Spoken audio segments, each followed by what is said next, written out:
Good morning, everyone. This is Kathy Mason from MasonWorks Marketing here on Conscious Business Zone. Today with Brian Smith. Hi, Brian. How are you? Good, Kathy. How are you doing today? Great, great. A fellow Buckeye. I'm from Cincinnati originally, Oh, although I wow. live in Colorado. Yeah. I escaped Ohio. I've always wanted to escape Ohio, but I've never gotten out. Well, I lived in Kentucky for 10 years. Oh my goodness. What part? Lexington, yeah. Oh, okay. That's But that's I'm in Cincinnati now. I grew up in Columbus, but I'm in Cincinnati now. Yeah, so well, I lived in High Park, Mount Lookout area growing up, Yeah, and yeah. yeah. So I don't get back there much because I still have relatives, but anyway, the reason that's enough of that. The reason I'm so excited to introduce everyone here to Brian today is he's a certified grief educator, a life purpose coach, a positive intelligence coach. He's done so much work with his Grief to Growth Foundation and his podcast and his YouTube channel. And he also is he's on the board of Helping Parents Heal and the Soul Phone Foundation. So I'm so excited to introduce him and his work to you as a resource, because during these changing times, everyone is going through some sort of grief of change or grief of loss of maybe opportunity or perspective, that they definitely could use someone to walk them by the hand through all these changes with ease. So what do you say to that, Brian? Do you want to tell them a little bit about your story so that they know how this all started for you, how you went from being in a regular business environment to doing this work? Sure. Well, briefly, starting from the big event that triggered the big change for me was when my daughter passed away in 2015. She was 15 years old. Her name is Shayna Elaine. So that was 8 years ago at this point. And at the time, I had a long career in computer sales, and I had a career. My wife and I owned a hair care store, so we sell hair skincare supplies online. Been doing that for several years, and that put the girls through through school and everything we did for about 20 years, as I said. And then when Shayna passed away, it really made me realize, okay, there's something else for me to do. And there was literally a week after she passed, I was like, I just felt like compelled to start a blog. So I just started a blog to just kind of blog my grief journey. I didn't expect anybody to ever read it. And from there, I found an organization called Helping Parents Heal, who I work with to this day. I'm on the board with Helping Parents Heal. And then about 4 years ago, a friend of mine, through this is a whole series of synchronicities, but a friend of mine said, you should take this class in life coaching. And I'm like, why would I do that? I've never expressed any desire to be a life coach. I generally know what life coaches did. But I took the class and then I realized, okay, this is what I'm supposed to do. And I worked with many parents at that point who had lost children through volunteering with Helping Parents Heal, and said, this is what I'm supposed to do. So I became a certified grief educator and kind of formalized that. And that's what I do now is I help people to reframe the loss, to try to recover from the loss, to find joy again in their life. And as you said earlier, which was I think very wise, when we think of grief, we think of the loss of a person. A lot of times we think losing a person, we associate with that with grief. But I started my business right before COVID, and COVID, we all had a lot of grief around that loss of freedom, loss of job opportunities, loss of a lot of different things that we went through at that point. And so, and we're going through big political turmoil now, so people are feeling upset about that. So I help people with all that type of loss, any type of loss that they're going through.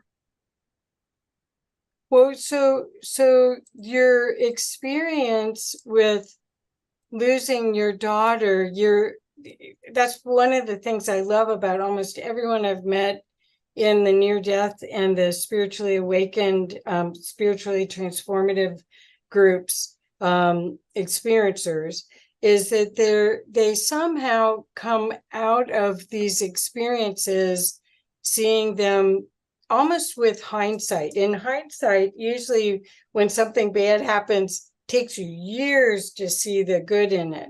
But Hmm. what happens, do you agree with part of this gave you a U-turn maybe, but it gave you a way to really serve humanity in a big way during times of extreme turmoil. I mean, there isn't anything that isn't polarity subject. Almost you don't want to hardly say anything to anybody, but if you go to the love space, that 0 point space, Hmm. you can speak about everything. So how, as far as the grief experience, this, since you have 8 years of this, how would you say that you're seeing this time period as far as people evolving to a new understanding of grief or being able to process it faster? Are you seeing that? I think so. I think that I believe our lives are kind of set up. So I gave a very brief version of my story, but I had a big fear of death for a long time before my daughter passed, which actually forced me to study about it. So by the time Shayna passed away, I had a pretty good understanding of the afterlife and what was going on there. And I think that in the way that I was set up, I think that grief can help us to grow. It can help us to change. It can be a catalyst for change. It doesn't have to be, but it's our choice. It's our choice of how we deal with it. But I'm seeing a lot of people now with everything we're going through, they're like losing trust in traditional science and traditional medicine and traditional religion and a lot of traditional things. And they're turning within and they're looking more at spirituality. So I think that the events that we're going through can be a catalyst for us as mankind to make a shift. I know a lot of people believe that we're about to make a shift to a higher level, and I would love to believe that too. Yes, yes. I love that. That's what my hope is that this contrast of that we're going through, that is a wake-up call to be empowered and not a victim of your circumstances, is what the this whole play is about. Who knows? We'll find out later. But Yeah. so you've been on the board of Helping Parents Heal, and I'd love a little bit of information about that. I've never had anyone talk about that on Conscious Business Zone. And a lot of people, either if they're a servant leader, they've had employees that have lost children or Hmm. lost close family. Hmm.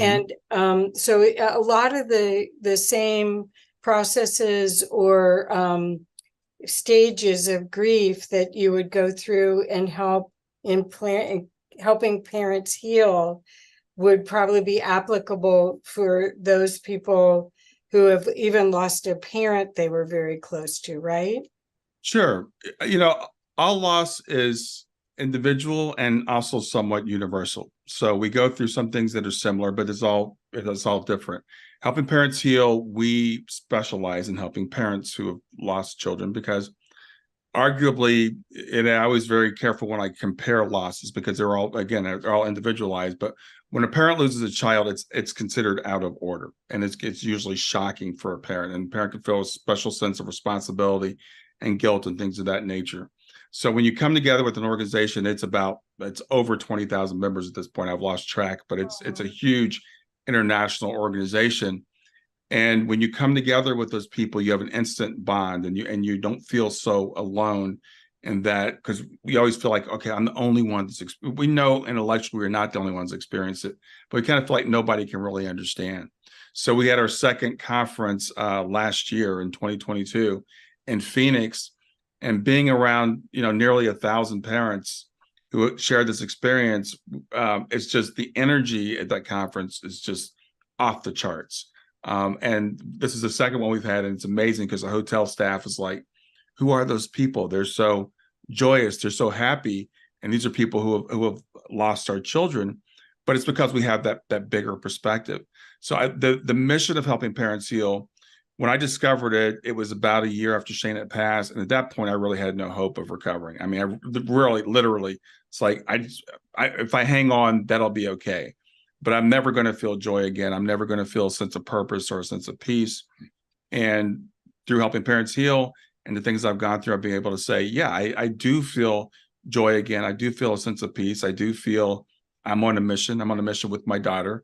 It's no accident my daughter's picture is behind me, Yeah. because when I do my work, Shayna is with me. She's the reason why I do what I do. So that they actually help me to reframe the whole situation that I'm in. Fantastic. Well, so the other question I have is about your the relationship you have with the rest of your family. You have another daughter and you have a wife. And how has the work that you've done, have you been able to coach them, or are they part of what you're doing so that they benefit and get the understanding as well? Yeah, well, that's a great question. I actually teach something called positive intelligence or mental fitness as well. Uh-huh. And the first two people I took through it were my wife and my daughter. So they've been through that training with me. My daughter, Kayla, is 26 now. She went to the Helping Parents Heal conference with us last year and participated as a sibling. She introduced me when I gave my talk. So I was very, very proud of her because she's a very shy, reserved person, but she got up on stage and she introduced me. I'm going to the IANDS conference next week. My wife and daughter are going with me, to the IANDS conference. So yeah, it's become kind of a family, not kind of, it's a family affair. Shayna is, she's the one in spirit. She's kind of driving everything. But my daughter, Kayla, she works with children, especially. She's a mental health counselor.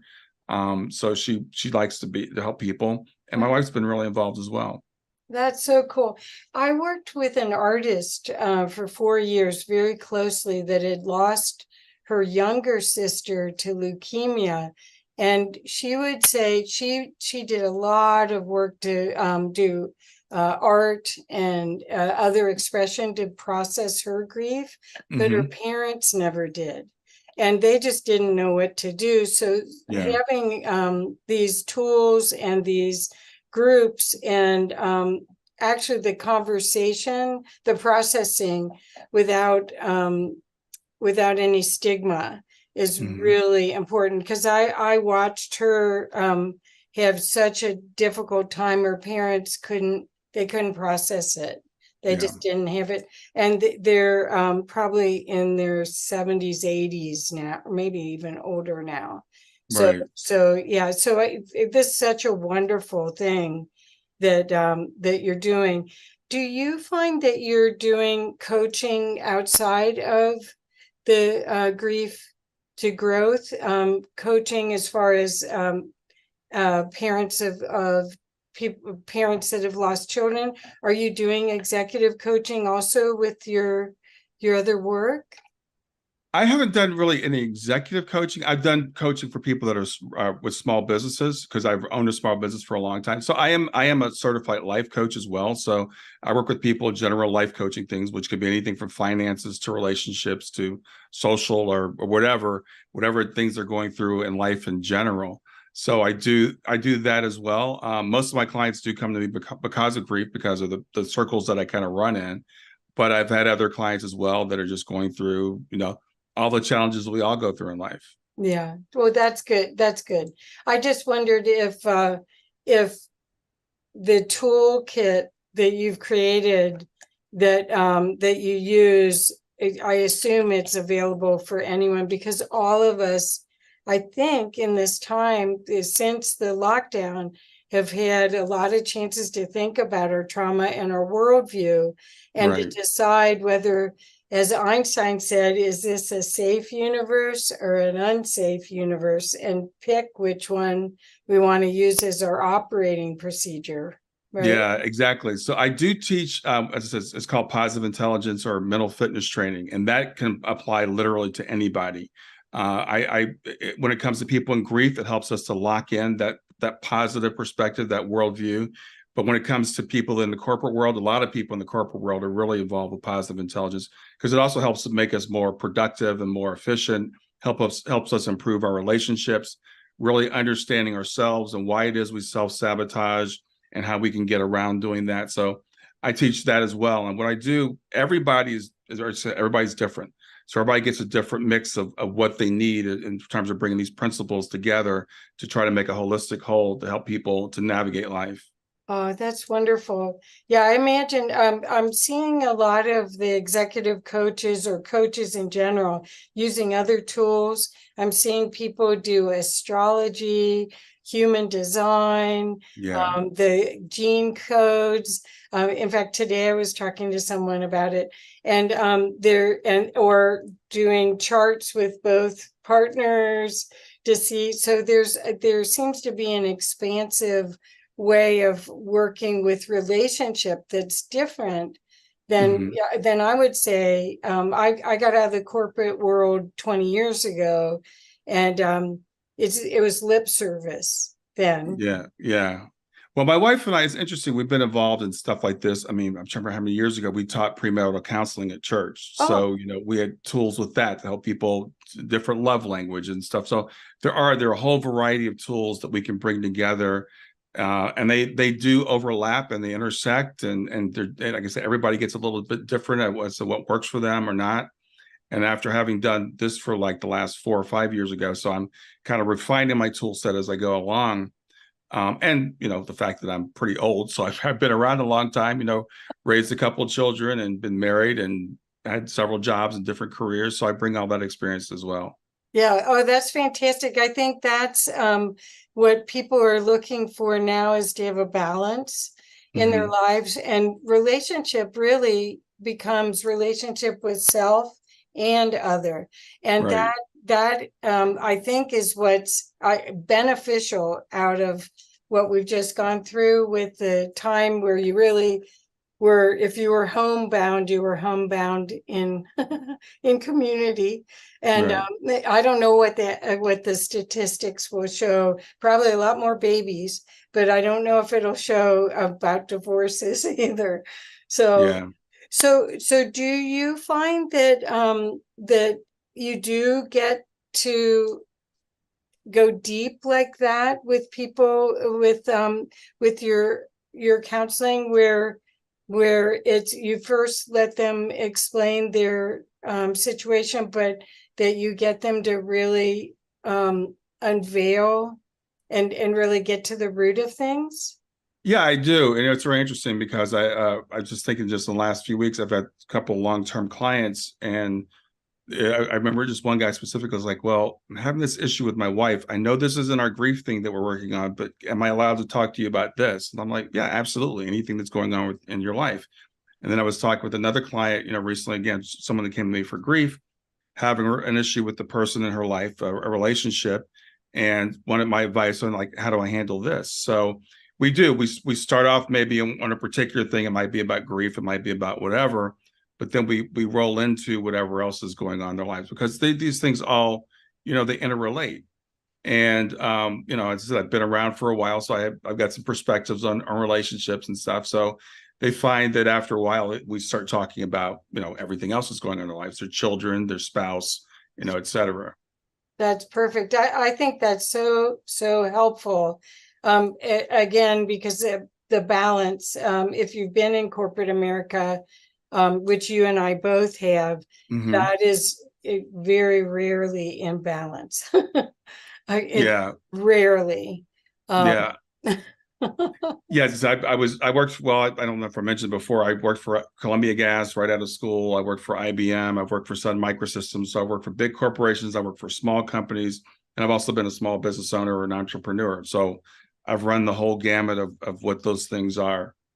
yeah, I did a stint with IBM and Arthur Anderson, and Hmm. yeah, so I get it. Yeah, And I'm so glad I worked for myself. yeah. I really was, I didn't want to join the army. But anyway, so what I'd love to also hear about is the soul phone, which I think we talked about it a couple years ago when we Hmm. talked, because it was in production. I know almost nothing about it. So you could share as much as you want with us about it, because I think it's a miracle of technology. I think the idea that that we can validate that there is existence past this physical existence by using a tool is remarkable. So could you share with the audience what this is and what your experience is with it? Sure. Well, as far as the cell phone goes, for people that don't know, the goal is to have a device where we can communicate with people in the afterlife, and the phrase "soul phone" kind of implies it'll be voice, and we'll be able to talk like we do on a cell phone today. This research is being headed up by Dr. Gary Schwartz at Arizona State University. Arizona State University, University of Arizona. I always get those two confused, but Gary Schwartz is heading it up. And I am the vice president of the Soul Phone Foundation, and our job is to help get the word out on the soul phone, to raise funds, etc. Right now, it's still in development. It's still a concept. There has been proof of concept, and that we know that we can make connections. We've made connections with people on the other side. There's a team on the other side we call the A team that's kind of leading the research, and then Gary, as I said, is leading it from this side, along with a team of engineers. And where we are now is we have basically a switch. We can get yes/no answers from the other side. So we hope to have it, made publicly available in the next several months or so, where we'll be ready to do demonstrations and stuff. But there have been, there's been some research published on it. There's a little bit out there about it. The thing is, we have known for many, many years that this other side communicates us in many ways. And since we've had electronics, we've realized that they often communicate through electronics. And there's a lot of anecdotal things where they'll communicate through cell phones, through WhatsApp. There's someone doing research. Her name is Sonia Rinaldi, and she's doing pretty amazing things. The difference between the soul phone and some of these other things is this is specific technology designed to communicate to the other side. And the goal is to make it as fast and reliable as your cell phone is today. Right now, when we get communication from the other side, it's very intermittent. It's hit or miss. There seems to be like the person here seems to need to have some sort of like almost a physical medium. I have a great friend who communicates very freely with the other side through normal technology, but he's a physical medium. So the idea is to have this technology that will actually allow us to do that on a really easy basis and be available to anybody. So that's the goal. We're really confident we're going to be able to get there, and it'll be pretty soon. Oh, okay. So pretty soon, what are you I bet you've said that many times. What does that mean? Well, This year? I don't know. It's whenever Gary and the team deems it's ready to face the scrutiny that's going to face. Frankly, there were a couple of years ago, we thought, let's go ahead and demonstrate it now. And we thought we could do a lot better, and it has gotten a lot better. So I'm not at liberty to say when we think it's going to be, but I can say that when it does come out, it's going to face a lot of scrutiny. And so we need to be prepared to be able to react to all that. There was a movie made out, I think it was called The Discovery, with Robert Redford a few years ago, where it was fictional, but someone came out with a device that communicates to the other side. And the movie pointed out a lot of unforeseen maybe pitfalls that people might object to it.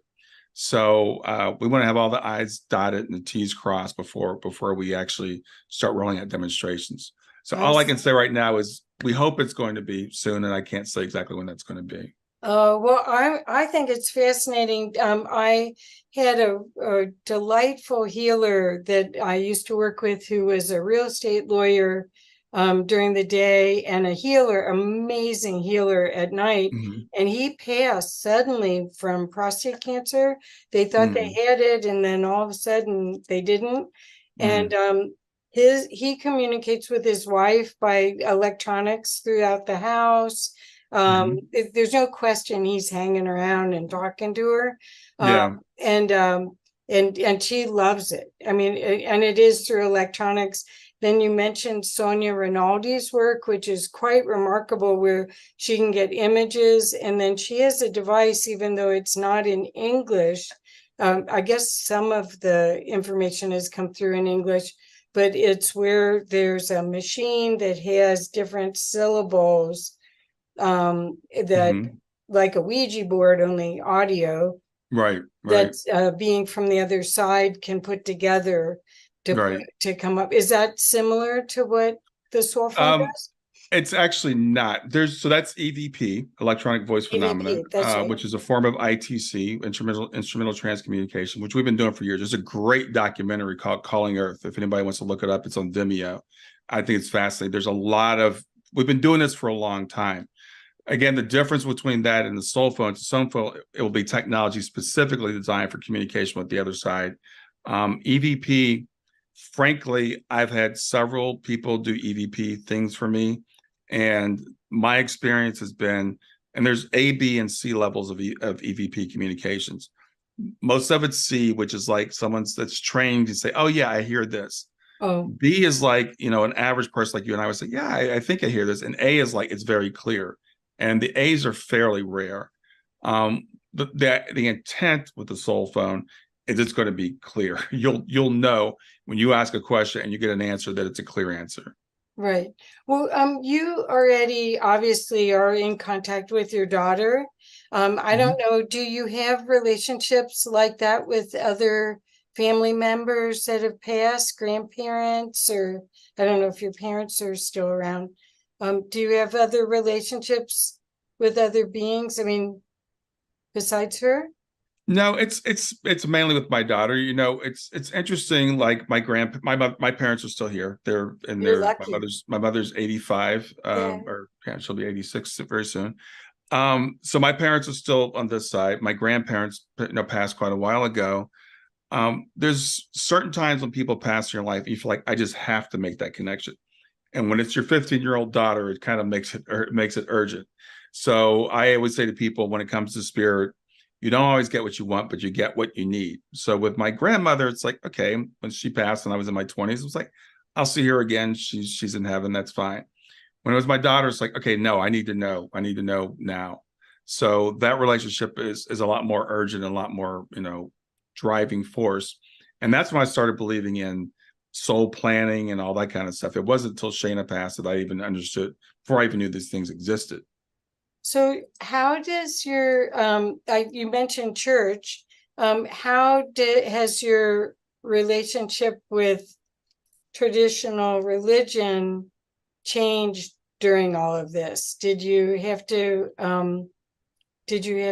change the way you saw things? Were you angry at God? I mean, there's so many emotions that come through. Sure. Well, I grew up in the church that my grandfather was actually the pastor of. It was a Pentecostal church. Wow. But I was a weird little kid because they taught fire and brimstone. They taught, the rapture, heaven and hell, saved and all that kind of stuff. A lot of people, that just goes right over their head. It washes out their back like, water off a duck's back. For me, it wasn't. It really upset me. That's why I had an intense fear of death when I was a child. And that's why I started studying death when I was in my early 20s. By the time I was in my early 30s or 40s, I had moved away from the traditional Pentecostal religion into something called Christian universalism, which is a belief that Jesus' blood saves everybody. And then I kind of moved beyond that to understand that God doesn't judge anybody anyway and doesn't need a sacrifice. So by the time Shayna passed, I was pretty much past all that. We were going to church some, and there are a couple of churches I still really like. I like the United Church of Christ. Yep. I like Unity Church. So when people say, I want to go to church, I'm like, those are two great churches. I think those are two great churches to go to. But they were not in my world when I was younger. So I know the Bible inside and out. I've read the entire Bible from Genesis to Revelation. So it's really funny when fundamentalists want to argue with me. I'm ready to go with them when they say the Bible doesn't teach reincarnation, or the Bible says you shouldn't talk to mediums. I'm ready to have that conversation. I believe there's a lot of good in the Bible. One of my ancestors is Thomas Jefferson, and he famously said, you have to separate the diamonds from the dung. And he actually took like the New Testament and he cut out the parts that he thought were not true, and he created the Jefferson Bible. And so I think we have to read the Bible. We have to understand what we're reading. We have to read it critically. We have to understand it's not all meant to be taken literal. And I'm not opposed to religion at all anymore. I'm just not a religious person at this point. Yeah, so well, there's a difference between spirituality and religion anyway. I mean, it's a you have a personal relationship with God and with the other side instead Mhm. of going through an intermediary. That's the way I look at it. Yeah, it's interesting in some of the churches that's kind of become a cliche. They're like, I'm not a religious person, I'm a spiritual person, but they're still religious people. They're still using the Bible as a battering ram, and they're still Right. taking it literally. And Well, again, if it works for people, then that's fine. I don't want to take it away from them. But when they come to me and tell me you can't see meet him because the Bible says you can't, or the Bible says that reincarnation is not true, or all these dogmatic things, that's when I have a problem with it. Or when they tell me that someone who took their own life is eternally suffering, or someone who's gay, can never get into heaven. That's when I start to have a problem with it. right, right. So tell me about reincarnation in the Bible, because I used to have a book that was put out by Yogi Press from 1905 called Reincarnation and the Law of Karma. And it Hmm. was part of, I have a series of blue books. They're in the book uh, thing there, Hmm. bookshelf. And I lent it to somebody and never got it back. I've never seen it again. But the book was about that reincarnation was in early Christianity Hmm. until the divine right of kings happened.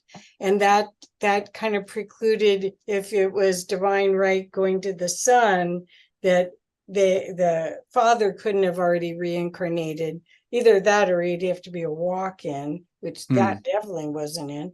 And so Yeah. they took it out of the Bible. And I read that because my father was the youngest of eight, and his parents died in their late 50s. Hmm. So and his siblings, out of eight kids, I just was growing up, and Uncle so and so's dead, and that person's dead, and they were just knocking off. So I was trying to understand it all, Hmm. and I never met my grandparents from that side Hmm. because they went so young. So tell me about reincarnation in the Bible. Well, my belief is that they did try to remove references to reincarnation from the Bible, but they didn't get all of them.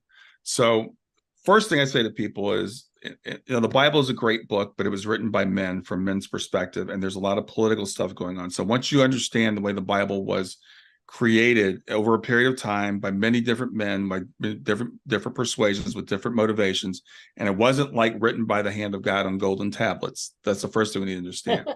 The other thing is there are a couple of references in the Bible, I think, where they missed. One very clear one is when they bring a blind man to him and they say, whose sin that this man would be born blind? Was it him or his parents? Well, if you think about this logically, how could he have sinned before he was born? He was born blind, and the disciples are asking who sinned, he or his parents, which implies not only reincarnation but probably karma, because and Jesus did not correct them. He didn't say he said it was for God's glory, but he didn't say it wasn't possible. The other time, there's a time when Jesus asks, "Who do people say that I am?" And some say you're Elijah, some say you're John the Baptist, some say you're etc. Well, how could it be Elijah when Elijah had died thousands of years ago? Right. And then some people were asking about John the Baptist, and Jesus said, John the Baptist is Elijah. So there are a few indications in the New Testament and in Jesus' own words that do point to the idea of reincarnation. Some people will point to things like a verse that says it's appointed to man to die once, and then there's the judgment, which is a specific verse, but it doesn't preclude reincarnation as we understand it, which can get very, very complicated. I don't think it's a one-to-one thing where it's like I Brian come back and I'm somebody else. It's more like there's an oversoul that has different incarnations. So I could go on and on about that. But near death experience, I go like, okay, the Bible is great, but let's also look at experience. So near death experiencers tell us almost universally that reincarnation is absolutely true. We look at child prodigies, children that come in and can do math at a high level, or you sit them in front of a piano and they start playing like Mozart at the age of 3, or work done by Ian Stevenson and Jim Tucker at the University of Virginia. These children have these memories of past lives that have been verified. It's like I was an actor when I was in my previous life, and I was 53 years old when I died, and I was married to this woman, and I was, in this film, and this is a particular kid that said this, and they checked it all that was true. And there's hundreds of these stories. So there's a lot of indication around us that reincarnation is true. I tend to believe that it is, but maybe not in the way that we understand it. Right. Well, that's also the story. The next question is about like quantum realities. When there's multiple timelines that are possible, a lot of people talk about there's a timeline where your daughter didn't pass, that you're having that whole experience as well as the one you're having now. So, I mean, who knows how it all works? It's almost mind-boggling to go there. But what we do know is that if we're in service to ourselves and others, if we learn how to be in love with life, there's a lot of people showing up fearlessly that have had these traumatic experiences, and they're heroes, they're sheroes, they push through what people would say are some of the most difficult things in the world to do, and left a legacy. In a lot of cases, a lot of the biographies you'll read of famous people, almost all of them had tremendous adversity that they pushed through. And I just wondered if that was part of your sense about grief to growth. Do you want to talk a little bit about why you chose that name for your company? Sure. Well, it gets into like, how do human beings grow? And if we look at it, we do grow through adversity a lot of times. And we can see, I think this world is a reflection of greater spiritual realities.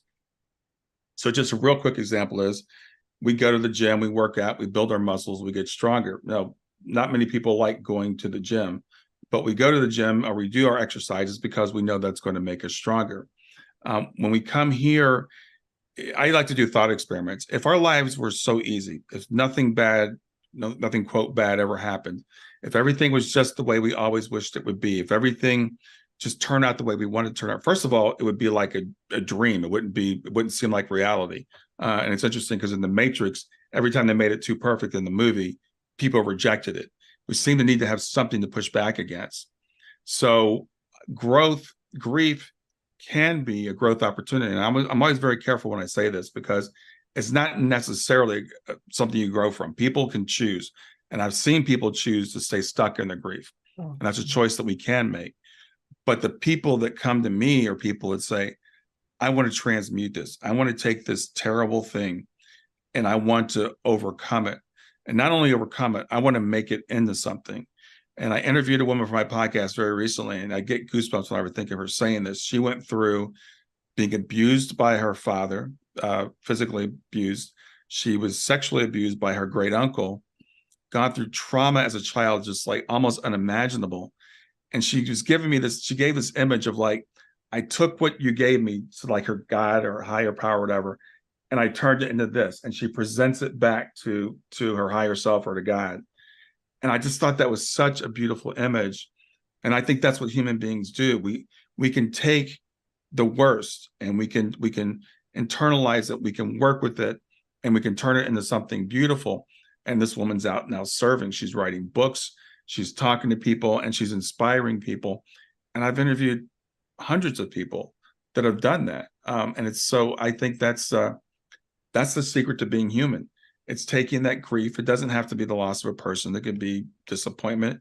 It could be disease. It could be whatever we feel like is an obstacle to what we want. And how do we turn that into something that's great? Perfect. Because I think we're all getting a chance to see and decide how we want to show up. And this is a big part of it, because you can be stuck in your story, or you can be part of the solution.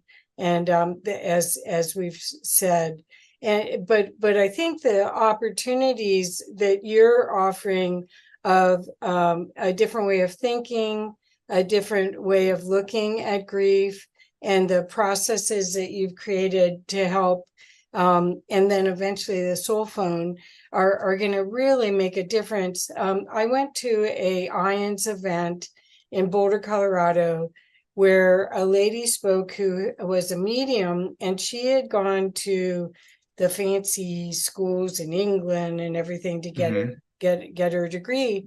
And she was told by whatever school that was, I didn't recognize the name, so I didn't remember it, but whatever school she went to, that there was a call to go out to get as many mediums trained as possible right now. And this was at the beginning of this year, because there was going to be a lot of people leaving, and there was going to be a need for people to connect with their loved ones on the other side. So they were told, get your training programs together and go out there and train as many people as possible. And I think that that's the world we're living in. It isn't just the baby boomers or a certain age group of people. We're now seeing that that it may just be their soul. That's what they decided they were only going to come for a certain amount of time, and that's what they could do.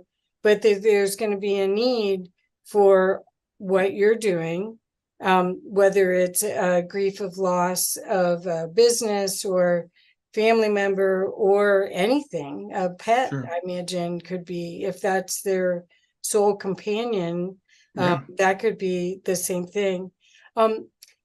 When I was at IANDS last year in Salt Lake City, I sat next to a woman who had just lost her son. I didn't realize it, but she came up to me in the bookstore. This was full of synchronicities. She came up to me in the bookstore and asked me, she gave me her program and said, where should I go? I've never been to one of these. So I just went, checked all the people I liked. And she ended up sitting next to me at lunch. And one of the people she went to see was someone I got to introduce, which is Caroline Chang. And Caroline Chang has a son that she was in the Sonia Rinaldi documentary about, because her son left at 29 years old. And anyway, this woman saw in Caroline Chang's presentation that Suzanne Giesemann, the medium, had helped her on her son's birthday, anniversary of a birthday. And so this woman that was sitting next to me saw that and then bought a ticket to sit at the speaker table with Suzanne. She's sitting right next to me and she's shaking. And it's like, how are you having a good time? Yeah. So, and I basically, Suzanne, out after the lunch, took this woman aside and helped her. And she had said to me later, and just full beamed out, because the guilt that her son had committed suicide. And I didn't know that at the time. I didn't know anything about her. I just was being a nice person trying to help. But afterwards, I heard the whole story, and it's so healing. There was no question that Suzanne was able to connect them. And the healing, and of course, my new friend, recorded it all, and was able to heal her husband as well. But she had brought up that she wasn't sure to go to Helping Parents Heal because she didn't know if she could take hearing the other stories. And so that was something that I didn't know anything about Helping Parents Heal. The IANDS event that you and I are going to be at then a week from now is in DC in Virginia. And it is going to be about not just near-death experiencers, but it's also spiritually transformative experiencers. And you get to do a workshop. Do you want to talk a little bit about your workshop? Sure. Well, actually, I'm actually speaking on Thursday night, and I'm doing the workshop on that's Friday. Right. Yeah. So the workshop is going to be about positive intelligence, or the mental fitness I talked about earlier. So I'm going to help people understand how do we take all these lessons from the near-death experience and all the things that you and I believe, and how do we keep that positive mindset in a world that's so materialistic, that's telling us that that it's not true, that it's just wishful thinking, that you need to let go of this.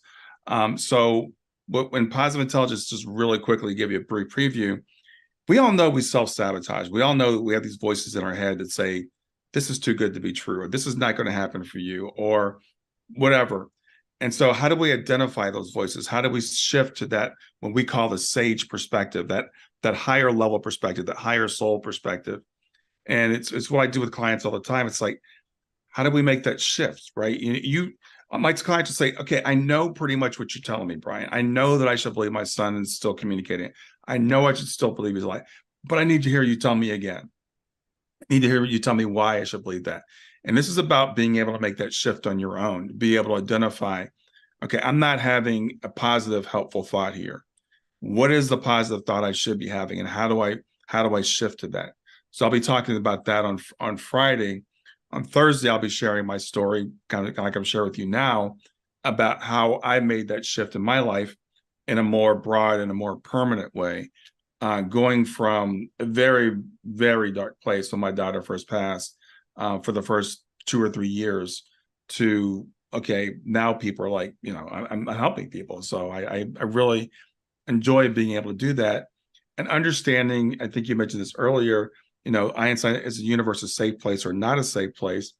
For most of my life, I didn't believe the universe was a safe place. Now I know that nothing truly bad can ever happen to us. There are things that appear to be bad, and they may be bad for a while, but everything turns out in the end. We kind of know the end of the story. We know that we all end up happy, healthy, and safe back home eventually. It's just a matter of what kind of a trip do we take to get there. And whether or not we project all of our stuff on every other character in our play, or whether we go, okay, I'm the variable that's always in the middle of all this. Where does it come here?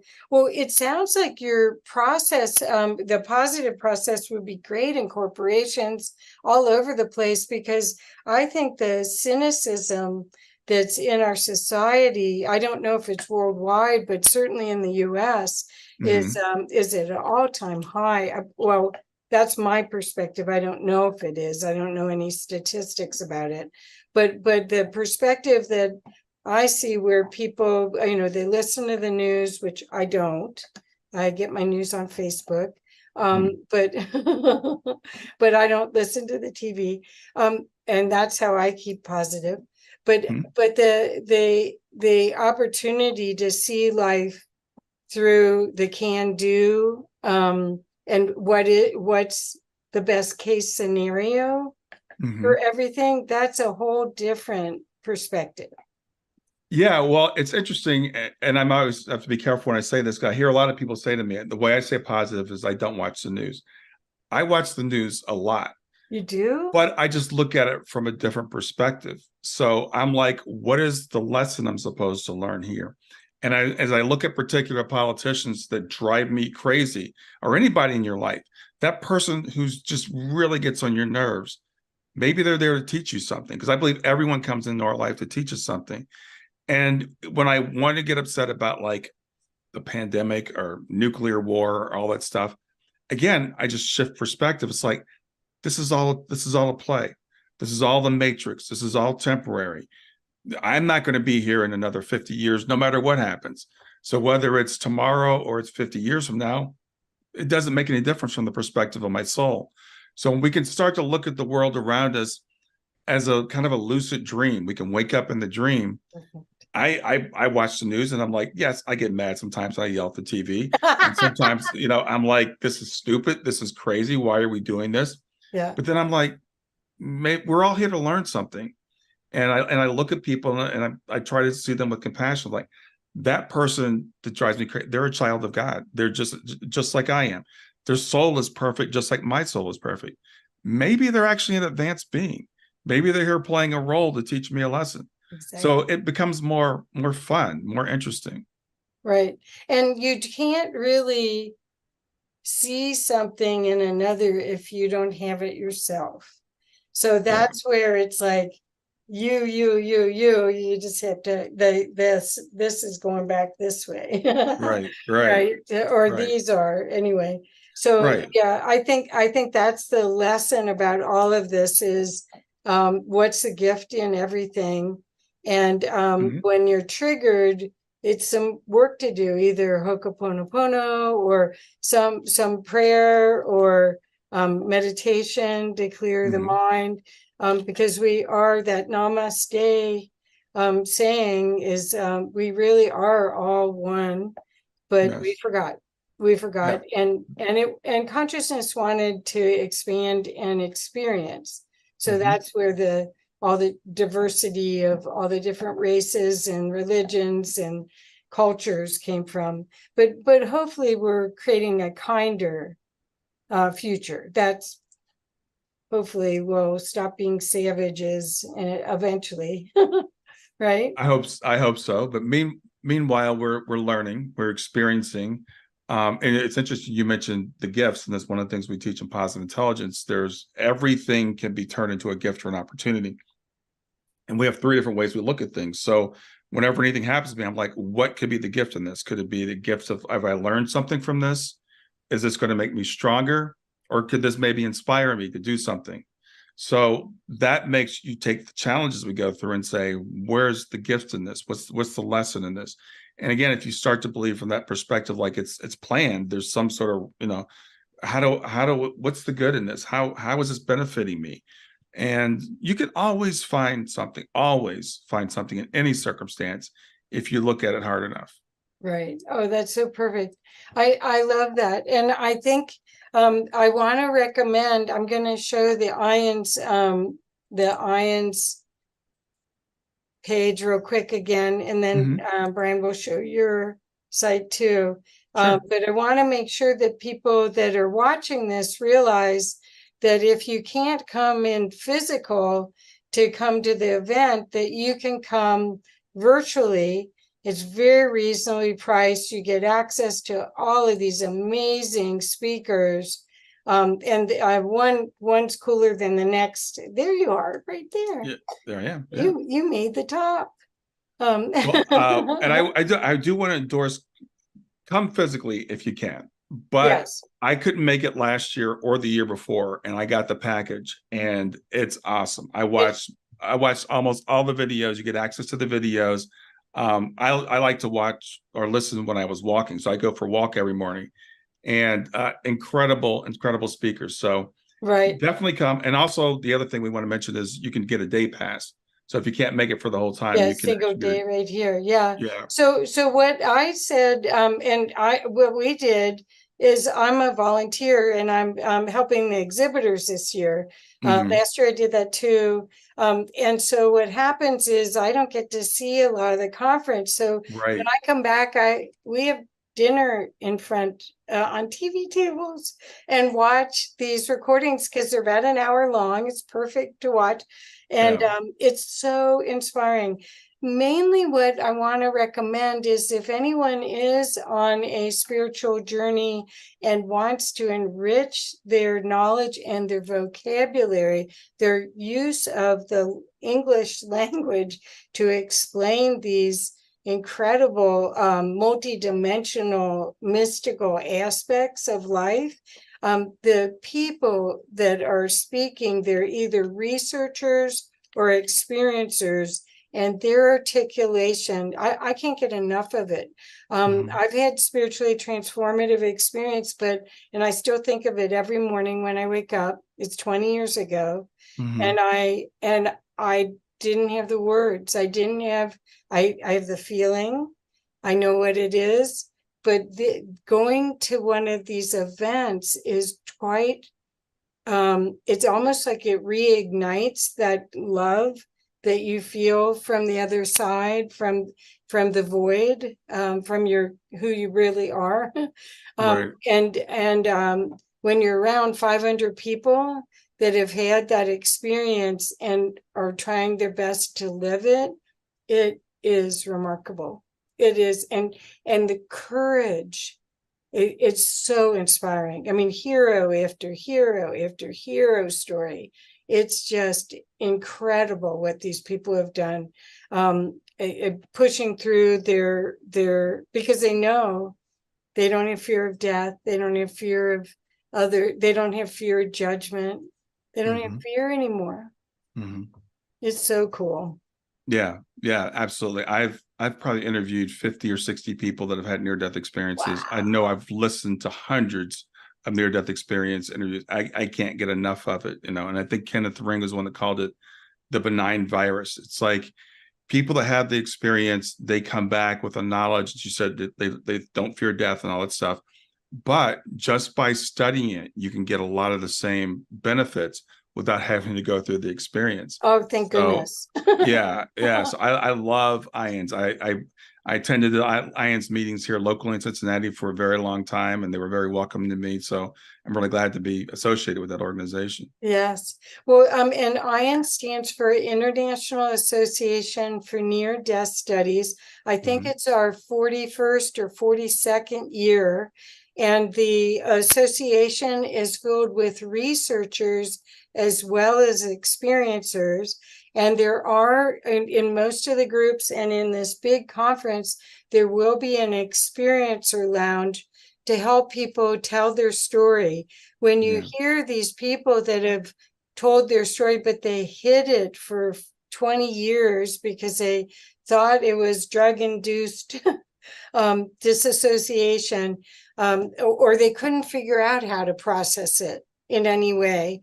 And these people, once you'll see, people just can't help talking about it. I mean, at the IANDS, you'll see people stop you in the hallway and have to tell you their story, even if it's the abbreviated version. But it's like it wants to be processed. It wants to be celebrated instead of shamed. And if they told their family about it and they weren't appreciated, or they were told that they were afraid they would be put away. Well, people have been put away, so it's great. IANDS is allowing people to tell their stories. And when I started going to the meetings here locally, I noticed a lot of people come in very shy, and would go around and people would share, and people, I'm not ready to share yet, because they've been holding on to the stories for years until they felt that they were in a safe place, and it's a safe place to share your experience. Right. Well, it's more than safe. It actually expands. It seems like people get a way to articulate their experience. That's what I was trying to say, because I love communication. So do you.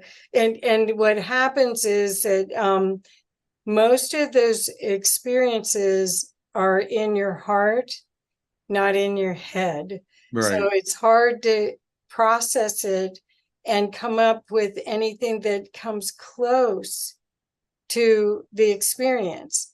But once you hear other people who have somehow managed to figure it out, like Peter Panagore and some of these people, there are even PMH Atwater, who's a researcher as well as an experiencer. When you hear their articulation, it is quite profoundly, it's almost visceral, the way that they present it, but it's still creating a common language to share.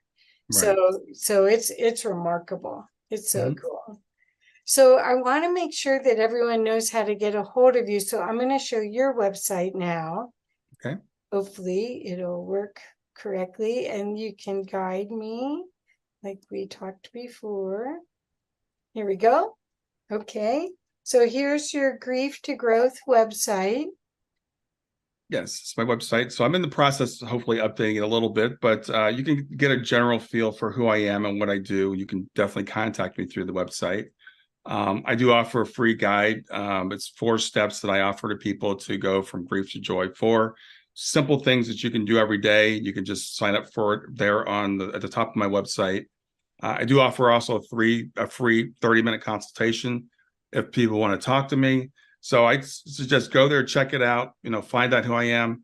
I have some resources you can download for free. Journaling notebook, you see those right there. And I also have a couple of classes that are available there. So lots of different ways to reach me. My podcast, of course, is Grief to Growth, Grief, the number 2 growth. I've got, I don't know, 250 episodes or something, I think now. Isn't that I'm great? not even sure. And it's a YouTube channel. Wonderful. Well, so you mentioned one of your podcasts. What is the most profound story that you've heard that you can share, that you're allowed to share, or you feel comfortable sharing? Oh, well, it's like asking which child of yours is the favorite. I'm sorry. Yeah, no, every episode is different. I've had some fascinating people.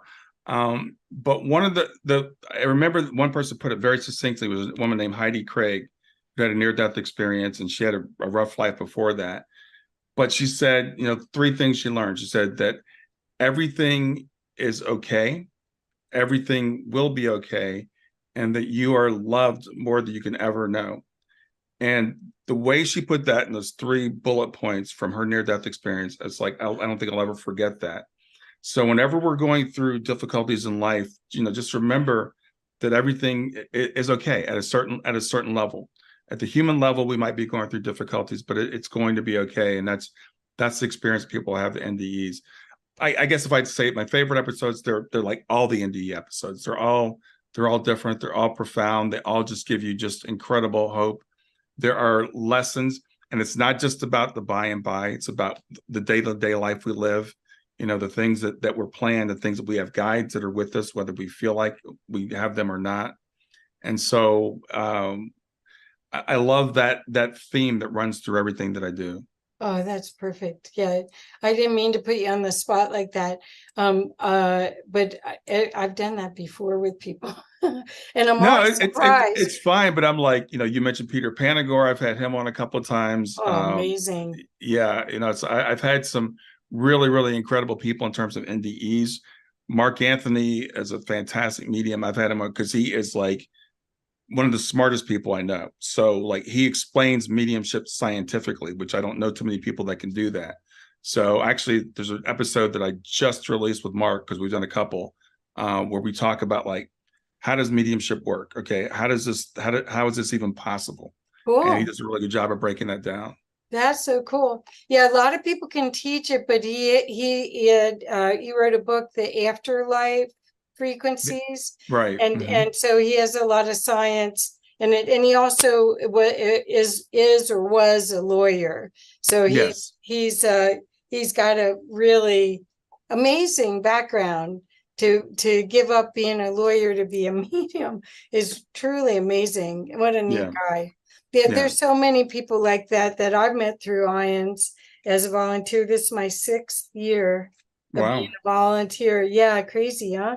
And and it just gets better and better as more people realize that we're multidimensional beings and that we have a capacity to really be powerful and make a difference in the world right now. Hmm. That's the key to all of it. So once again, want to give everyone your website and the best way to reach you, and then we'll finish up. Sure. The website is growth2growth.com. It's grief numeral 2 growth.com. You can find everything there. Again, same for the YouTube channel and my podcast.